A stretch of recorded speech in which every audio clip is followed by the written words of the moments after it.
તો મોરબીમાં રાજ્યમંત્રી કાંતિ અમૃતિયાએ મતદાન કર્યું। વોર્ડ નંબર 3 માં રાજશ્રી વિદ્યાલય ખાતે મતદાન કર્યું। વિકાસના મુદ્દાને ધ્યાનમાં રાખીને મતદાન મથકો પર મતદાન કરશો।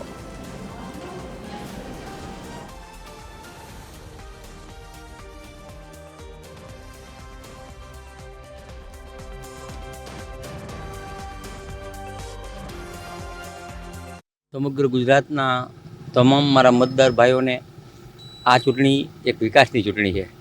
કેન્દ્રમાં દેશના વડાપ્રધાન મુરબી નરેન્દ્રભાઈ અમિતભાઈ જે ગુજરાતના પનોતા પુત્રો, ગુજરાત સરકારની વર્ષોથી આ જે સરકાર છે એમાં અમારા ભૂપેન્દ્રભાઈ અને ભાઈ શ્રી હર્ષભાઈની સાથે પણ મંત્રી તરીકે હું જે કામ કરું છું અને સમગ્ર કચ્છ અને મોરબી જિલ્લાના તમામ મારા મતદારો ભાઈઓને મારી અપીલ છે કે આ મતદાન વધારે વધારે મતદાન થાય અને આ મતદાન વિકાસનું મતદાન છે અને સારી રીતે વિકાસ થશે એની એક પ્રતિનિધિ તરીકે હું ખાતરી આપું।